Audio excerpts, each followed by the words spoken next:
Tyson, Friday. Giancarlo, welcome to Nonstop Rock Talk. Man, it's great to have you on the show today. So, how are you making out through this whole pandemic situation? I'm doing good, man. Just, going to the supermarkets. We got our mask here and staying away from people, which I like anyways. Sometimes that's nice. No, it's going good here in California. It's we're doing a better job than I thought. So, but people are starting to go outside a lot more now and stuff like that. It's right. And some of the businesses are starting to open up slowly but surely. So yeah, it's going good. That's good. Today's actually the first day up here in Toronto that it's actually warm. So I was out a little while ago. I had to go to the store and everybody's out, which they're probably not supposed to be, but there's more people out today. And it's Saturday too, but it's finally we're starting to get nice weather. So yeah, it's awesome. Well, hopefully things are going to turn around for the best. I mean, I follow what was going on in Italy, and I'm kind of trying to follow that timeline. Alex, my guitarist, has been, they're loosening things up now. So they're kind of a couple months ahead of us. So yeah, just trying to follow that timeline. I talked to David Reese last week. He lives in Italy. And he said, right. Yeah, and he said that he's still in the house and he was looking at another couple weeks until. Wow. Yeah, he said he was going stir crazy, right? But I believe it. Yeah, exactly. Imagine here, we have the beach down the street. Yeah, that would, and it being sunny all the time for the most part. Kind of like. Yeah, it's hard, man. It's hard not being able to go to the place you're used to going, but, it's like another sense of appreciation for what we have now. Didn't think about that before. Yeah, the little in life mean a lot more now. So that's so true. So now, with all that said, last year marked another release from your band Faithsedge entitled "Bleed for Passion." You and I kind of spoke in a written interview about back in July for Sleaze Rocks, and I can't remember if the album had been released or was just about to be released. Regardless. Since that time, kind of what have you been up to? And I'm sure you've been promoting the album. Right. Yeah, I mean, we just kept it rolling. Right now, I'm just taking a break. I'm taking it easy with my family and stuff like that. This coronavirus thing has kind of changed everything for everybody. Mm-hmm. There was a few talks of a few things.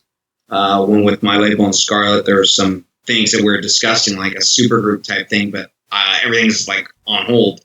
I'm not really writing. Maybe I'll get back into it or think about it. But we'll see. Right now, I'm just kind of taking it easy. I was happy with the result of the last album, like in terms of how much press we got. It was our most successful, the most listens. Just kind of, it was awesome. It was definitely my favorite era of everything. Everybody was interviewing me left and right. It was, I mean, we were everywhere. It was pretty cool, man. I'm really proud of it. It was probably my defining album and moment for me, especially with everything in the music business, how bad it was that I was able to succeed, and be everywhere. Everybody picked up the first song. Yeah. Dee Snider picked it up for his thing, Blabbermouth, Eddie Trunk. I mean, everybody, it was great. It was everything I had envisioned in my head, and it just blew up. For good or bad, I mean, some people freaked out on the song. They were like, what? But at the end of the day, it really went well. You always get those people like, what are they doing? Why? They don't understand. I think it was the lyrics. I think the lyrics on Angelic were like, whoa. Yeah. And they're not used to hearing lyrics like that. They're used to hearing, I don't even know. Well, that's they're used to hearing thrash. Yeah, so that's true. Give a little bit more, and I think it hit a sore spot with a lot of people on those heavy metal sites. Because the second song was dark and evil. Nobody hated on it. Yeah, well, exactly. I don't know. Angelic had a lot more to say. Maybe I love them both, but it really struck a note. Actually, at NAMM, Pete Fry came up to me, and we're good buddies. He's like, "Man, that first song, man, I don't know what happened to people." I'm like, "I know they really lost their shit." It's a good song, and it's positive, and I think the lyrics mess with people's head a little. The song's about change, and I don't want to change. I like. Sitting in my own crap and being lazy sometimes, right? But the song is about trying to do better, and I think a lot of people were like, freaking out over it, I guess. Well, it was weird. That song got weird reception, man. Really? If they're not talking about you, though, you're not doing something right then. Sometimes they say that, right? You've heard it. It's a great prog metal song. Yeah, it's amazing. The contact and the title... It really evokes something that it bothered them. It was weird. I've never got a reception from a song like that. It's like up to like 175K views and stuff. It did really well. That's really amazing. It's so funny that we say that too. It's up to 175K views, and it's like, remember back in the day, it's like, it's such a different way of talking about music now. Which it has been for quite a long time now. But it's funny when you say 175K on YouTube, and where it used to be, it's sold 500,000 copies or something like that. Right. That's kind of what we're following to see if people are listening or not. We go, between that and the other video, we're up to like 250,000 views. That's how we look at it. It's like, wow, 250,000 people checked out the new song. Yeah. That's freaking amazing. It is. So, but the first one took off harder. The second one did better in Italy. All the Italian press loved the second one. So. Oh, that's cool. That's real cool. I love them both. So they're opposite together. One's dark, one's light. So. Yeah. Talking about that song, and this is kind of a question I've never actually asked an artist, but tell me about yourself as a songwriter. Objectively, when putting across your thoughts to a song, what do you think your biggest strength is? And where do you feel that in terms of songwriting, do you really shine? Oof, that's a good question. Yeah. I think I shine with being honest with lyrics. It came from my heart. It's not like my music, all it really is the sounds that I grew up listening to. I wouldn't say, and I think I've said this before, I wouldn't say my music is most original in terms of the riffs and the progression. It's got an up-to-date feel, but it has that. I worked with the guys from Rat and this and that. Yeah. So you're going to kind of automatically hear some of that in what I do. It's just what I grew up around. So I would say my lyrics, though, have more of a statement. And I think my voice is pretty trademarked, too. Yeah. So I'd say my songwriting and my vocal is my main strength. It's like when I sing, I don't sound like anybody else. I sound like me. Whether if you like it or you don't, it's like, oh, it's Giancarlo. I don't try to be somebody else as a singer or when I'm writing my lyrics. I want my kids to look back and go, wow, my dad was going through that 20 years ago. Wow, that's pretty interesting. So, yeah. Yeah, that's cool. And the reason I asked that was because from knowing your songs, from your songwriting, I find it can be very intense and it can be emotional. And I kind of wanted to get it from your view of what you thought. So the answer that you gave was kind of what I thought you would have said. So that's perfect. Yeah, I'm an emotional guy. No, I that's a good description of me. I know certain people that say that about me. You're so intense. Somebody I live with. Well, I don't mean personality-wise. I think sometimes the lyrics, though, and how you're conveying it in the song, and that's what makes great music, is that you're emotionally attached to what you're putting out. Right. It's real to me. It's not, I don't want to look back and be like, I wrote this stupid song about me cruising down Sunset Boulevard. And yeah. I don't care. I've been to Sunset Boulevard. It's fine, but it doesn't connect with my heart. I wanted, I grew up listening to Kiss, and I love Kiss. I love the non-makeup era. But it was when I heard Operation Mindcrime when I went, I want to take my songwriting to it. I want to be like a rock entertainment and all that, but I also want to be a better songwriter.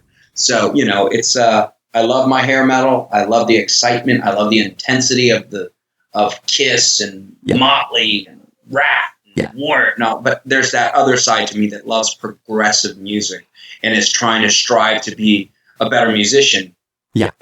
There's so many different elements to what I do. I'm into Motown. I'm into freaking 80s pop. So you take all these things and you throw them together and you get what I am. I'm not just sticking with one type of thing. I'm kind of the same. I love my 80s hair rock, but speaking of Operation Mindcrime, when that came out and that lyrical content, it was just like, okay, I in some way am evolving because I've listened to this. And that put me towards like starting to listen to like Megadeth on like Rust in Peace, and then focusing on Dave Mustaine's lyric content, because some of his lyrics where you're just like, holy man, this guy's smart. Like, it's just, you wanted to be a more intelligent listener. It's like, okay, yeah, I can listen to Poison and Talk Dirty to Me and Nothing But a Good Time. But when I feel like it, I also want to be a little bit more serious. Right. I'm trying to write songs where, like the first time I heard Bridge by Queensryche, or the first time I heard I Don't Believe in Love of Mindcrime, it did something to me. Or I'm into Ex-Japan a lot. I can't even understand the lyrics, man, on a lot of songs. Once again, we'll bring her up again. She's like, wait, you can't even understand. She's going to hate on me after this. You can't even understand what he's saying. I'm like, you have to feel the music. Man, I'm going to get so much heat after this interview. There's like a sense of emotion when you listen to Ex-Japan's music. The vocal, the piano, the symphony. I can't fully understand what he's singing in Japanese, but there's something inside my heart that it really connects with that. So, I mean, I want to connect with music when I'm writing. I just don't want to throw it out there because I want to freaking fit in with all the other bands. I mean, we're on melodic rock and all. I don't know if I want to say that site, but we're on a lot of those AOR type stuff, and people are like, Gian's so aggressive. He's so aggressive when he sings. I don't care. That's who I am. When Ultimate Warrior went to the ring and shook the ropes and went freaking crazy, people were like, what the heck is going on with this guy? I think you need to be more unique. Yeah. That's how I view music. Yeah, I think if you are unique, you stand out more. You're not just in the general population of what else is out there being generic. I mean, it's kind of good to stand out. And I don't want everybody to like me. That's okay too. That's okay. If everybody too. likes you, you got a problem. Yeah, that's so true. That is, you're absolutely right. I mean, and going back to listening to, it was Ex-Japan, right? Yeah, since I was 12. Yeah, but the thing is, like, sometimes you can listen to music and the melody just captures you. It's not really what the words, like, it's how they're singing it and how that melody goes in. Maybe it's in another language, but sometimes a melody just captures you, right? That's right. Tyson, I love you more and more every day, bro. You hear that? Thanks, man. You hear that? That is truth right there. Well, look at Japan. They love hair metal. That's right. They know what freaking we're singing about. Some of them do, because it's in Italy too. I mean, but I do a lot of lyric arrangement for people, like in Italy, like my guitarist, they'll send me stuff. Or I did a Push King album from Russia. I was a lyrical assistant to get all the lyrics straight. Not everybody fully understands what they're singing about. No. They don't. No, and it's so true. I mean, when you think of dance music, for instance, it's that, or disco, it's that beat. The people really aren't, they want to hear something catchy, and it could be cheesy and catchy, and they don't care. It's how it makes them feel, how it makes them want to dance. I'm not a fan. I'm not a big dance music fan, or disco, but I understand why it gets people excited. Right. Music's awesome. That's what it comes down to. Yeah, and that's just it. Like, take a song like Pour Some Sugar on Me, for instance. Like, pour some sugar on me? Like, really? It's not literally about taking sugar packets. Yeah. In my cover band, I used to just take the sugar packet, open it, and like launch it on myself and sing the song. That's what it's about. But I mean, it gets people excited. They love that song, right? Right. It's catchy and it's up tempo and it's a good group. Yeah, exactly. Like James Brown, I was watching the documentary on him once where he was like, "Oh, that doesn't make sense." They're like, "It doesn't make sense," and he goes, "Does it feel good? Yeah. Does it does it feel right?" They're like, "Yeah." Yeah. Well, it doesn't have to make sense to everybody. Did it feel good to you? Well, that's what music's all about. That was really cool when I saw that. I'm like, wow, I can relate to that. Yeah, exactly. Everything doesn't have to be precise. I saw something on a website where somebody's like, "Oh, Gian hit a note and it sounded flat, and oh, it should be better." Well, you know what? Listen to the old Temptations when David Ruffin and people, who's David Ruffin? Well, go listen to the Temptations. When he's singing "Ain't Too Proud to Beg," when he's like, "I know you want to leave me, but I refuse to let you go." It's like he's reaching for that note. It's nasty, it's dirty, and it's passionate. I don't care about being polished in perfection. I like hearing the singer reaching for that note. If it sounds, or like there's a James Brown song that I heard once. It was it's actually "Sex Machine" by James Brown. Get on up, get on up. If you listen close, the bass player's kick drum, you can hear the squeaking in the. That's cool. You can actually hear that they didn't.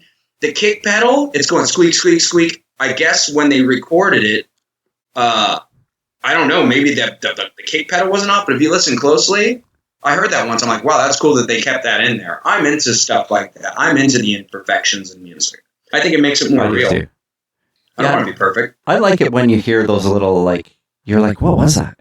You hear it in the music, and you're like, rewind that. I got to hear that. What the hell was that? That's what music's supposed to be about. It's supposed to be about, discovering new things, trying to expand yourself, trying to expand your songwriting, your vocal, your guitar playing, your drumming. Never saying, "I'm at my peak," Yeah. Yeah. Or it's like, what's that Def Leppard song, "Bring It On the Heartbreak"? I think, I don't know if it was the original one or the remix. There's a bunch of talking at the end of the song, and it's really bizarre, and I have no idea what they're saying, but it always sounded cool to me. It's just that's just an example, but that kind of stuff always, I'm like, I kind of want to know, right? It's like putting that, especially back then, the production took a lot of time. Yeah, it's not as quick as it was now, so it's even more impressive. Yeah, or back to Temptations. I listen to some of the vocals, and you go, "Wow, some of this stuff was done in one take." It's crazy. Wow, it's crazy, man, crazy. Yeah, good stuff. And I mean, and it's all on analog, and it was on tape, and it's the real deal, man. The real deal. You had to bring it back then. Yeah. Yeah. And the producer or the engineer cutting tape, and just unbelievable. Right. Now you don't know what you're getting is real. No, you don't. You don't, because it's so easy. It's so easy to fix stuff. Well, on this album, I was at the studio in Costa Mesa, and there's this thing where I don't know what it's called, but it keeps your voice in tune, from a producer standpoint. So say the key is A, you could set it to A. Mm-hmm. I mean, that's how far ridiculousness we've gone with pitch shifting. Yeah. Where it's like, okay, it's an A. Okay. They had it on. I'm like, you have to turn it off. I can't even listen to myself because my voice moves around like a wave. Yeah. My voice doesn't like pitch shifters. It automatically is going what is going on? Because I don't stay in the pocket. I like to move around an old Motown. Yeah. So some of this technology is ridiculous. You walk in a Guitar Center, they got shelves of pitch shifter. If you need all them pitch shifters, either retake it, do it right, or you shouldn't be singing. That's coming. Yeah. Exactly. I mean, bags. Imagine Neil Young with a pitch shifter. Neil Young is not the great. He's not the most proficient singer in the world, but he's got a style, and you know what I mean. There's lots of guys like that. I like that stuff. I like stuff that ain't perfect, man. Yeah, me too. Vince Neil, the first Too Fast for Love. He's not. It's raw. Yep. It's just. I like that. I like that stuff. Yeah, me too. So let's talk about Tim Gaines a little bit. I mean, we've discussed him leaving Stryper in the past. So everybody likes to talk about it. I don't want to talk about that though. Let's put that to bed. That's done and over with. But no, it's all right. We did the interview. Yeah, exactly. But I mean, in terms of Tim's input into the band, what does Tim kind of bring to the table? I mean, not only being a positive, loving, wonderful person, he just always believed in me. My life, I met him 20 years ago. I was a 20-year-old kid, and he would come see me. I had a band here locally, and we were doing well. We had a showcase for Sony Music. We had opened up for King's X, Rat, Slaughter. I did all these different shows locally, and we were taking off, and that Sony thing came through, and Tim would come see me. And I thought at the time, I was friends with him and his wife at the time, and it really, as a person, changed my life, because didn't know much about spiritual stuff other than what I grew up with, which was a disaster. And Tim, as a person, mainly has always been an upbeat, nice, and loving person to me. So him working with me alone is great, especially with Fabrizio being out of the producing seat and bass player seat, because Fabrizio and I love him to death to this day. Yeah. So to replace Fabrizio was like a brother to me. Tim was a perfect replacement. And musically, I mean, he clicks with Matt Starr so well. He understands songwriting. We wrote a song called Through the Scars together. I went to Arizona. We sat there and started working it. I came home and reworked it. I don't know, man. I've never even gotten in a fight with the guy. So when I hear there's problems with him, it's like, dude, I don't understand. I don't. Yeah. For him and I have never been in one fight. He just seemed. I mean, I met him once. It was brief, but I'm just like, he just seems like such a nice guy. So I don't know. He is. There's no doubt about it. There's no doubt about it. So it's politics within that band. Unfortunately, we did the interview together when he did leave Stryper. It caused a lot of chaos in my life. People were emailing me, blah, blah, blah. It's like, dude, I'm not Michael Sweet. You're not going to like my answer. Yeah, exactly. Because I'm more brutal. People think Faithsedge and think he's going to be this nice, sweet guy. And it's like some of my answers to people when they email, I'm not doing this circus anymore. And it's unfortunate. Maybe they'll work it out one day. I hope they do. And that would be great just for their sake. But there's other things that, it comes down to any relationship, trying to get along and talk it out. So hopefully they will. I mean, it's always been kind of a weird dynamic. What's up? Just as bros, man. Yeah. It's not like join the band, but whatever him and Michael have under the bridge, it'd be nice for them to work out one day. Yeah. It's such a, I mean, he was out of the band briefly in the 80s and then came back too. So it's kind of been a weird situation, right? From all the way back to then.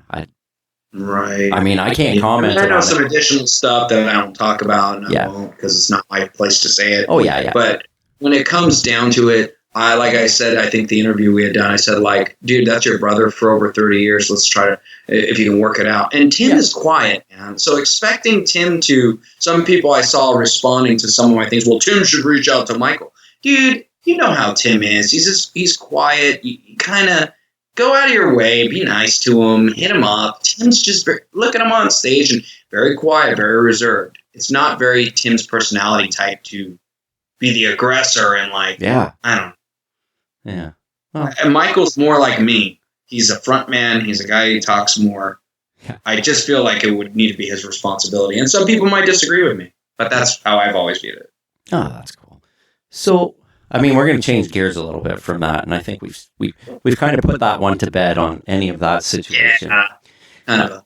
Yeah, exactly. I want to talk about your influences a bit. I mean, we've kind of touched on it a bit. I mean, growing up, what really drove you to want to become a musician, and what bands you were listening to and all that kind of stuff? Yeah, I mean, I was an 80s kid. It was awesome. Every day I got to come home after school. I got to watch MTV at the pinnacle. Yeah. So you had anything from George Michael, Richard Marx, Stryper, Kiss, to Headbangers Ball with Megadeth and Anthrax and all these. I mean, I would just come home and sit there and watch George Michael, Faith album. Yeah. Strange enough, oh my God, there's ducks flying behind me. Anyways, that was strange. Huh. So I was fortunate to grow up in one of the greatest eras for music. Then I can go down the street, go to the music stores. In my neighborhood, I grew up in Torrance, California. There was like 6 music stores. Wow. Where I can just take my skateboard and go within a few miles. I had the mall right by me. So I was so far. I could go to the Warehouse, Sam Goody, Music Plus. They had a place called Second Time Around. They had all these places. So if I heard something on MTV, I could run to the store and then buy the CD and look at the lyrics. Or they had records still. So I was fortunate enough to catch it. And then Nirvana came and my life sucked forever. After 1992, man, something just happened. Something went weird. It's like the stars. I hated grunge, man. Me too, it was like all of a sudden I had to pretend that I didn't want to play guitar. As I was starting to learn around 92. You weren't, and I was heavily into Kiss, Revenge, yeah, Winger and the Heart of the Young, stuff like that. So I was like metal, and I was into Megadeth and stuff. So when grunge came in, it was like all of a sudden you didn't want to be a rock star anymore. Everybody was depressed. Yeah. Nobody wanted to do guitar solo anymore. And I had to go to school with these kids in high school that didn't want to play hair metal type stuff, even though it was more hard to play. It was like, well, I used to have to work out deals with people. Like, okay, I'll learn a Nirvana song if you learn a Kiss song. Or I'll learn a whatever. I don't even remember those bands. Did they come back and go, dude, I can't play that. Like those grunge guys, right? Yeah. The grunge like guy. Nirvana was great for what it was. I like their originality. And I also like, what I do like about grunge? They wiped out some of the stuff. It was going too far. I remember, I don't rip on like other bands, but it's like there was all these new signings. They were just signing them because they had a look. Yeah. Yeah. And I see some labels re-signing those bands now to their labels in Europe. It's like, dude, these bands killed the scene. Why are you re-signing them? They destroyed everything. So it was going too far. So Nirvana was good in a way because it kind of cleared out the cheesiness of what hair metal was becoming. As a kid, I saw it go down. I was a kid. I was like 12 years old. It was good. It was good. And then it got so generic and corny. They were signing this one, that one, this one, that one. I was like, dude, this is horrible. Yeah. So Nirvana, in a way, was a cool way of kind of clearing it out. But then the problem was the business never fully recovered because nobody wanted to be a rock star after that. No, exactly. And that's so true. It's funny because and I've had so many conversations on my show about the grunge era and Nirvana and all that. And it's funny to hear different opinions on it. For me, it was kind of like I would start hunting down, like say for instance, Warrant was still around. Janie left for a while and then he came back. But they were on a smaller label like CMC International, and Slaughter went to that label. But those were hard to find. Like for me, I'd have to go to Toronto to the HMV store and hunt them down in the import section, right? Wow. And then, so I was still listening to that stuff, like I'd hunt down Dawkins still and Widowmaker or whatever, whatever was coming out that Metal Edge was still supporting, that no one was listening to. But then I was listening to Megadeth, Corrosion of Conformity, more Queensryche, White Zombie, all that kind of stuff. So I wasn't getting into the grunge thing. I just didn't. It wasn't me, right? So there was still an avenue to listen to music. It was just harder. Right. For the stuff. Well, I was listening to the Karabi album in 90. Oh, yeah. Yeah. We were listening to that, too. I don't know why people say it's a grunge record. To me, it's a dark metal record. No, it's a fantastic record. The production's huge. I think it's just I just think it's a great, hard rock album, metal album. I don't know. No Evil. I listened to that a lot in high school. Cinderella's Still Climbing. I listened to that a lot. Queensryche, Promised Land. Yep, There's a lot of good albums coming out. It just wasn't getting as much push, It was a different time, man. It was like people are too trendy and they're like sheeple, man. Yeah, and that's exactly what it was. I was listening to Sabotage, Handful of Rain at that time, and Alex Skolnick played on that album, and I loved it. It was phenomenal because it was a little bit operatic at times as well. It was kind of like Queen, like kind of these Queen parts, but heavy metal. So I was really into that. I was listening to that, and a band called The Organization that was the guys from Death Angel, and they started this other band, and I was listening to that. I was just kind of hunting down. It was like trying to broaden but stay within the realm of good music, right? Yeah, you really had a look back then. What's that? You really had a hunt back then. It was weird. I went through that shit around 94, 95. Yeah. Where I'd be, oh, man, that's cool. Wow. Oh, man, I can get this album here. Yeah. I would go to Blockbuster Music. I don't know if they had that where you're at, but they had listening stations. And I would like, oh, is this any good? Is that any good? You know? Yeah. Yeah, and it was, I mean... The last band that got a piece of it, I remember, was Jackal. Yes. Remember Jackal? Oh, yeah. I think they're the last hair metal type band that actually got a piece of the pie in 94. Yeah. Yeah, and they... that, nobody. Yeah, they did, their first album did decent. The second one, which was Push Comes to Shove, comes out. And that still was getting radio play. And then the third one, which was Cut the Crap, Brian Johnson sang on one of the songs with them. And I think that but they went to Sony, and I think that gave them a little bit more momentum as well. Right. Yeah, they're the last band that I remember that got a piece of the pie. I saw my first concert, actually, was them opening up for Aerosmith at the LA Forum in 1994. I was 14 years old. It was my first concert. They were great. Man. I saw that tour in Toronto with Jackal. Oh, you did? Yeah, Jackal and Aerosmith at the Sky Dome. Yep. There you go. So, see? Yeah. Got a connection. Yeah, exactly. No, and that great show, man. Jackal was great. I mean, the Four Horsemen were kind of around then, or maybe they were a little bit before that, but they kind of died off, and they were kind of that same type of music, right? I don't know. I'm not aware of who they are. No. So. Yeah, there was. I mean, then there was other bands like they kind of. It was weird too because they kind of tried to go like the Southern style, like Brother Kane and Cry of Love were around then, as like in 92, 93, 94, around then. They were just, it was kind of weird. It was just, in general, it was just a weird time.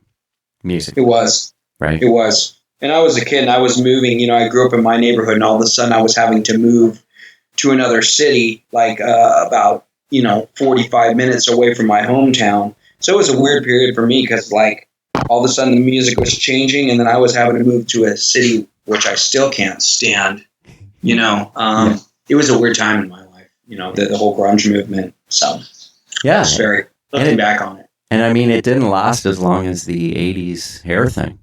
It's like a couple years. By 94 it was done.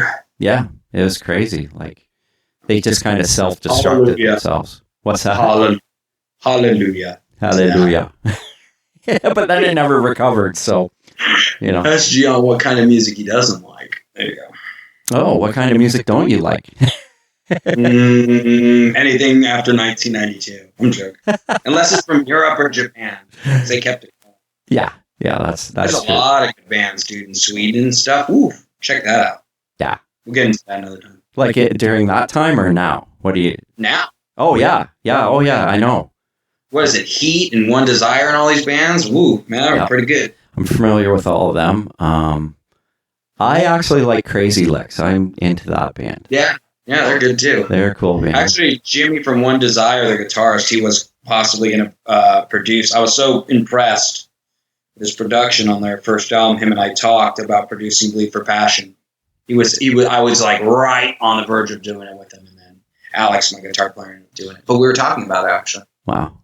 Well, actually, you know what? Right now, my favorite band is from Switzerland called Gotthard. I love that band.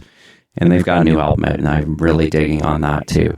Really. That's one of the good things about the internet. You can find out about music all around the world, so yeah. Cool. Yeah, and that's a positive, right? Because back in our day in the 90s, this was not possible, right? Right, and now if I say, hey, go check out X Japan, or go check out Heat, or go check out Faithsedge, boom, you can do it in a few minutes. It's great. Yeah. It helped me. Yeah, exactly. All our following stuff is in Japan and Europe. In the States, nobody knows who I am. Yeah, that's crazy. Eh? I mean, I do a lot of interviews and stuff like that, and our products on Walmart and all this stuff, but I tell everybody, like when I did the stuff with Tower Records in Japan through Universal, it's like you walk in the store and people are sending me pictures with a display with a poster of me on it. That's cool. They don't have anything like that here in America anymore. Tower Records is sayonara. I mean, but it was cool to see that in Japan, where like Burn Magazine is my favorite magazine ever since I was a kid. And then on our album, they did a full bio on me in Burn, and it's on my CD. It's like a pretty cool accomplishment. So that is awesome. Yeah, I watched. There's a documentary about Tower Records. I don't know if you saw it. and I heard about it. yeah, and it's really cool. And they go to, I mean, near the end, they go to the Tower Records store in Japan. And I'll check that out. there's one in Ireland, in Dublin. Mm-hmm. And I went to that a couple years ago. It's like, oh, there's Tower Records. I got to go. Because we had one in Toronto, but it didn't last very long. That was like, right. Speaking of Tower Records, I had a Tower Records where I grew up too, right down the street. Yeah. It's iconic, really. For that time. You know, that's the iconic record store. In Canada, it was kind of, we had Tower, but Sam the Record Man was our big chain that was all across Canada. And that was kind of like our Tower Records. So that was cool. Now, oh, good old days. Yeah, we could go on about that forever. Yeah, we could. Now, at one point, you worked at Juan Crocier's studio. Tell me a bit about that experience. I mean, I'm sure you learned a lot. Yeah, I worked with Juan when I was 22, 23 at the Cellar. It's called the Cellar. The Cellar. Yeah, that's cool. Yeah. And he did a 4-song EP. I saw it on eBay the other day for freaking $80 or something. Wow. The band I was in, after I had a little falling out with that band, and my marriage was starting to fall apart after that, or right before that, I still went in the studio with Juan to still try again to maybe get a deal after the Sony thing didn't work out for me. I still tried on my own. I went in there and played all the parts in Juan. And I went in there and did a 4 or 5 song thing. Yeah, $80 on eBay. That's ridiculous. That's pretty cool. It's called Shattered. Shattered was the name of the band. It's called the Images of Life EP. So if you want to look it up, there you go. Yeah. And I only have a couple copies left because when I went through my divorce, I left boxes of those. See, I'm out of here. So they're floating around there, and I saw one for $80. I'm like, well, that's nice. Wow. But so him and I did that EP together. So basically, any background vocal that you hear was taught to me by Juan Crocier. He took me in the studio one night, and he's like, look, we've got this crazy vocal range. I'm going to teach you how to harmonize vocals. So I'd be like, I don't know, man. I don't understand it. And he'd be like, no, you can do it. And he would teach me all these multiple harmonies. Yeah. And any background vocal you hear is because of Juan. Without Juan, I would have never learned how to do that. So thanks, Juan. And Juan taught me all my backgrounds. Like if you listen to on the new album, Bleeding with the Memories, or even back from this, that's all from what Juan taught me. So in every Faithsedge song, I mean, I do all those multiple vocals. That's because of what he showed me. So that was a main thing I took from working with Juan was my background vocals. I mean, I'll never forget the stuff he showed me. Wow. Yeah, and I mean, his vocals on the Rat albums were, listen to Nobody Rides for Free, all those backgrounds. Yeah. It's similar. Listen to my background and listen to Nobody. How it's all layered. Yeah. That's all Juan's voice. So it's a similar type background, Nobody Rides for Free, to what I do because, he taught me. So it's kind of a cool little tidbit about my history. Yeah, no, that's amazing. And to learn from someone like him, too. Your heroes and teach you that. I mean, I remember went into my high school listening to Detonator and then standing in there in the studio with him at his house, teaching me how to layer background vocals. It was a pretty cool accomplishment. That is cool. That's very cool. Now, I kind of want to have a little bit of fun with your influence thing. Sure. I mean, on Facebook, you're on Facebook, so you see these things where people are posting post your top 10 albums. Well, I don't want to do 10 albums, but I'm just kind of curious, if you had to name your top 5 albums, what they might be. Okay. Number 1. Yeah. Number 1 of all time, without a doubt. Japan Art of Life. Cool. If you haven't heard it, we'll be friends again once you do hear it. Okay. Art of Life is a 30-minute epic freaking concept album by them that came out in 1992. It's all English, even though it doesn't sound like it. It's all in English. I don't know, that album changed everything about my songwriting. I met Yoshiki once at a restaurant in 98. I was 18, and nobody knew who Japan was here at the time.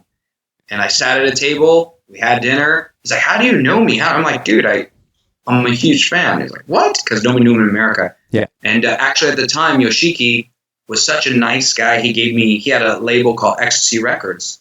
And he gave me some contacts over there to reach out to them and some management people. And they were going to come see my old band Shattered that I was talking about. Yeah. And but I kind of moved away. So I fell out of touch with those people. I don't know where they are now. The label closed. But after one dinner, just him giving me those contacts at his label to help me out was really cool. I wish I'd run into him again one day, but That's I haven't. cool. Wow. So that's my number one pick. Number one. Wow. Number two is going to be Mindcrime. Cool. It's just first one, of course. Yeah, the first. Yeah, let's not go into the second one. Yeah. There's some good ones on there. I like the hands and stuff. Just different time. Yeah. No DeGarmo, no Reich. That's right. Yeah. Agreed. Three, I mean, I'm going to go ahead and go wing or pull. Cool. Yeah. Fantastic production. Yeah. Still holds up. Great record. Love it. 10 great songs. Well, one's kind of, but 10 great songs. Yeah. Like a Ritual is questionable, but the drum outro makes up for it. Let's see. Dog Eat Dog. Yeah. Janie. I'm biased to liking Dog Eat Dog because Janie being my friend at the time. Number 5, George Michael Faith. Wow. I like Terrence Trent D'Arby's Introducing the Hardline. I like a lot of stuff now. I mean, that's a top 5, 6. That's pretty cool. Temptations, I have a 2 CD Temptations CD set. Ex Japan Dahlia. I mean, man, I can go on. But Art of Life is probably my favorite of all time. No, that's cool, man. That's kind of why I wanted to ask, because I'm like, sometimes getting to know an artist a little bit more, hearing what the albums that they're listening to may make somebody else understand them a little bit more too. Yeah, because nobody can pinpoint exactly who my main influence is. Nobody said, you sound just like that singer. That's right. Yeah. So I think a lot of people they always ask me that. So. Oh, that's cool. So now we did mention Warren. What did you think of Ultraphobic, by the way? Loved it. Me too. The only thing I don't dig about it, man, is the down-tuned, grungy sounding guitar. Yeah. Like, I wish they would have done it like in a Dog Eat Dog style of guitar playing, like a instead of a gong gong gong gong gong gong gong. You know, like I think the album would have been even better if the guitarist wouldn't have played it on purpose in that style. But other than that, I mean, I think it's a really great record. There's some really great songwriting on that album. Some really great songs. The vocals are freaking killer. The vocals are great. I just don't like some of the guitars. It sounds forced. Kind of like Skid Row Subhuman Race. Yes. Where it's like, dude, we know you're pretending that you can't play right now. Well, I mean, and see, I really loved Ultraphobic, and I didn't mind Belly to Belly, but it was more grunge sounding than Ultraphobic. I can't do Belly to Belly other than Letter to a Friend. I just can't. I can't do it. What was it's too grunge for me. It is. An Indian Giver, yeah, it was. I don't listen to it now. I don't think I've listened to it since it came out. I might have like a freaking aneurysm if I have any more grunge than that. Yeah, I do. I like grunge. Yeah. Oh, that's too funny. So, let's talk about Jani Lane a little bit. What kind of impact did he have on you, just in general? Like, you knew him and you were friends with him and whatnot. Yeah, I started hanging out with him when I was 18. It's when the scene was really bad. He would do solo shows here in Orange County, and he would just invite me. You know, after meeting him, he would, I'd go hang out with him or bros. I'd show up early to the shows. He called me a few times on the phone and was always just mentoring me and stuff like that. And he would just be a really good guy.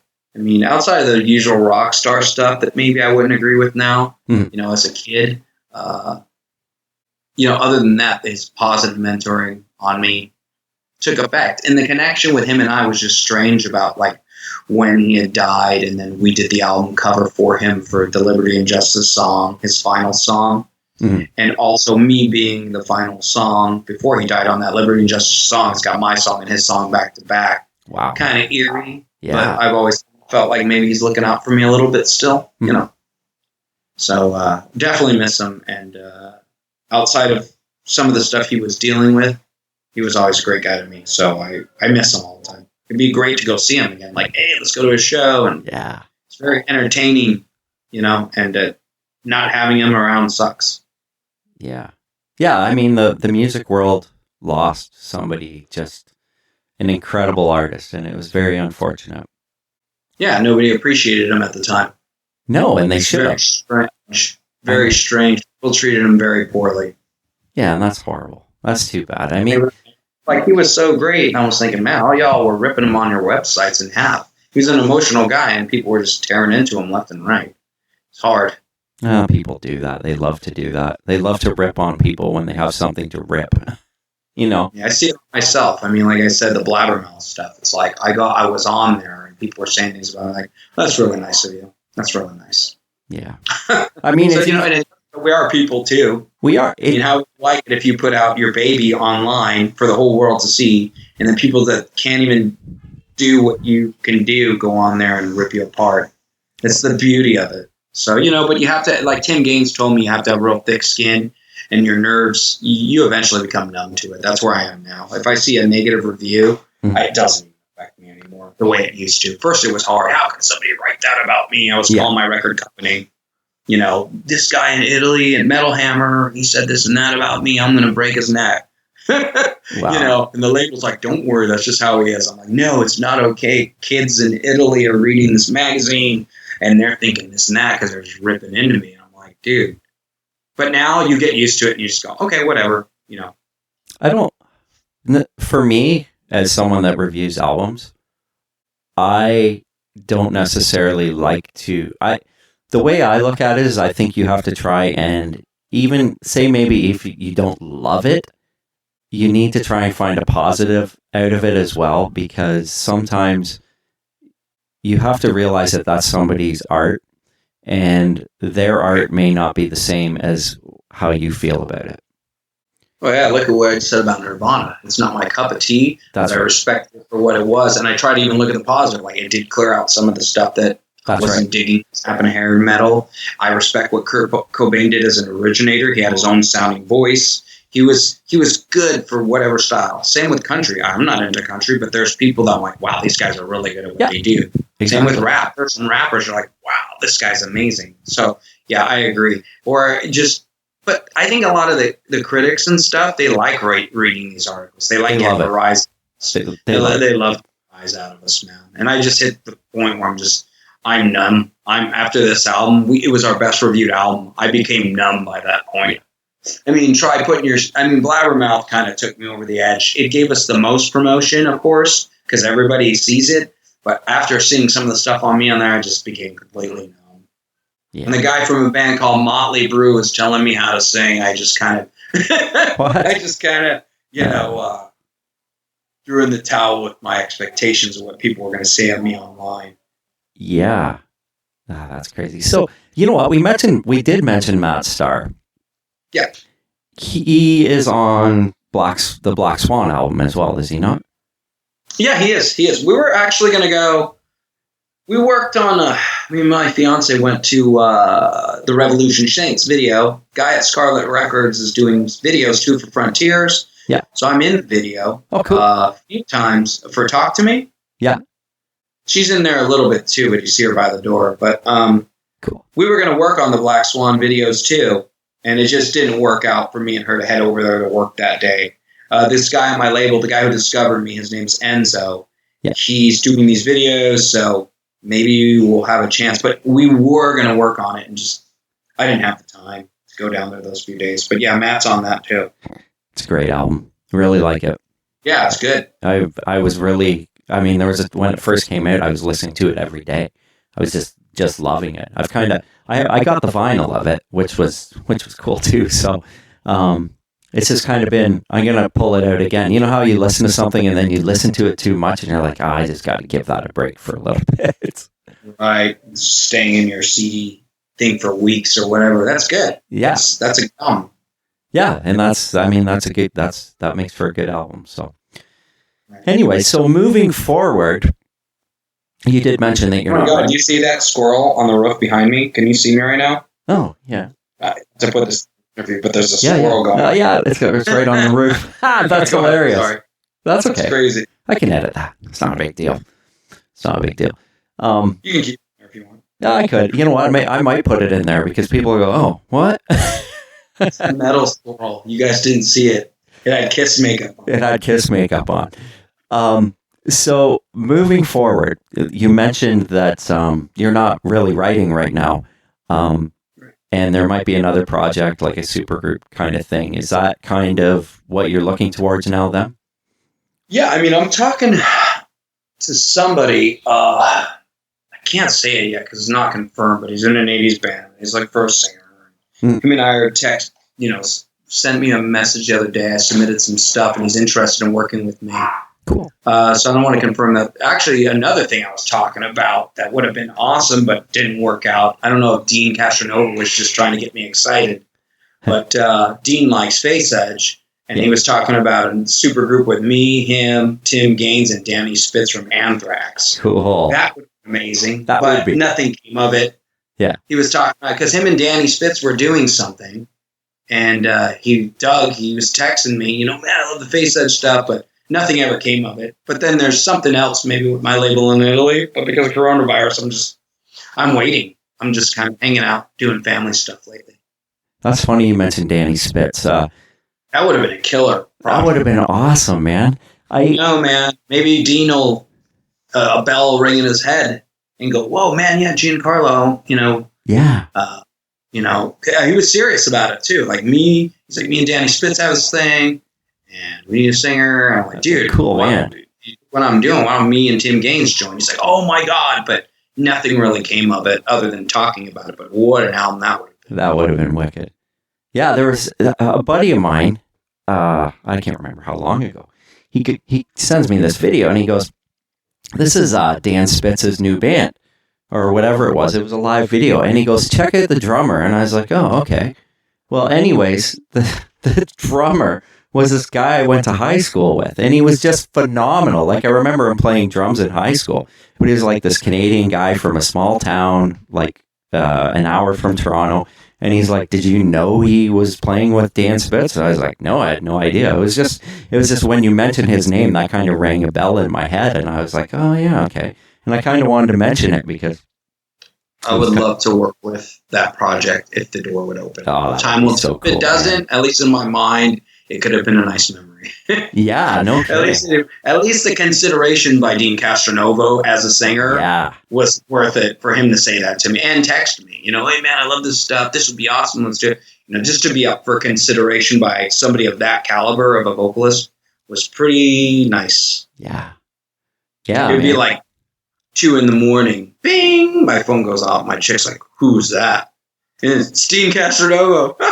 Wow. He had a tendency to text me at it'd be like, I don't know where he's living at the time. It was like 1 a.m. Bing.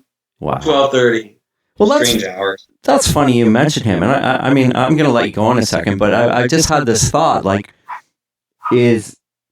take it he's not going back to Journey, but those guys, they fired the bass player and the drummer. So it makes you kind of wonder if he is going to be back in Journey. You never know. I mean, I picked him up for the video shoot. That's why in the beginning of Talk to Me, as soon as it starts, it shows him and I walking out of the elevator. Cool. Because we were joking around. Check it out if you haven't talked. It's called Talk to Me. Yeah, I'll check it out. Yeah, it's on Frontiers. That's the Revolution Saints. Yeah, Revolution Saints. It just came out a few months ago. Yeah, I know. It's in that album's actually in my Amazon cart. I want to buy it. So check it out. It's pretty good. Yeah, I will. But him and I were talking. We didn't really talk about Journey or anything like that, but we were just talking about life and stuff and his experience and what he had went through. And I remember seeing all over the news. So it was kind of weird meeting him later, and him and I just hit it off right away as buddies. Yeah. And I shoot him a text every once in a while. And it's like, him and I just kind of hit it off. So it was a nice day when we went up there. But you never know. I hope he's doing good. He's battling. And I told him, I'm like, dude, you're so talented. Like, dude, you're just, look how many people you could help. Yeah, good point. Just try not to let this stuff get the best of you. It's hard. Yeah, no kidding. I mean, there's a new Dead Daisies song, I believe, is out now too, and Revolution Saints, and he's busy, man. Right. It's good to see him up and rolling. because for a while I knew what was going to happen with his life. Yeah. So to see him up and good is great. Yeah, that's amazing. Anyways, is there anything else you want to say before we say goodbye? No, man. Thanks for supporting us, and stuff like that. Yeah. And Sleaze Rocks too. I mean, it was like they started, promoting me right away in the first album. They gave me a really good review on the first record when it came out, and that was in 2011 now. That's crazy, man. So it's kind of cool, and it's just nice to meet people from all over the world that I've connected with that have heard the albums and want to talk to me still. Yeah. Or whatever, especially when I'm not doing anything right now. I did one last week. I got another one. Oh, that's wicked, man. It's cool that people still, it's nice to know that people still want to hear what I'm doing. And I'm totally taking a break. My life is not music business at all right now. Yeah. So it's nice when people still want to talk to me, and we'll see what happens. Maybe it'll change in the next year. Yeah. Right. My family stuff is my priority, and being a normal human being instead of being a crazy, insane rock idiot. It's my priority. I'm just being honest. Yeah. Acting like a moron all the time. So I'm just trying to take it easy. And then when the music comes properly, it'll be the right thing for me and my family life. Yeah. So hopefully that'll be soon, though, because I really want to write. Oh, that's awesome, man. So thanks for everything, dude. I appreciate it. No problem, man. Anytime. And hopefully down the road, I'll have you on again and we'll talk some more. Because, yes. And I hope the show does great, man. Thanks, man. Thank you very much. We're rolling along good, and I'm happy with it. So, I couldn't ask for more than this. So I'm totally happy with it. Awesome, man. So yeah, thank you. Appreciate it. Thank you. And I'll be in touch with you, sir. I'm sure, and we always do keep in touch. So you have enjoy the rest of your day, and hopefully we're out of isolation soon. Soon. Man, I'm crazy. I got squirrels behind me. I got dog barking. I got crazy. Cool, man. Thanks again, brother. Okay, brother. We'll talk to you soon, man. Take care.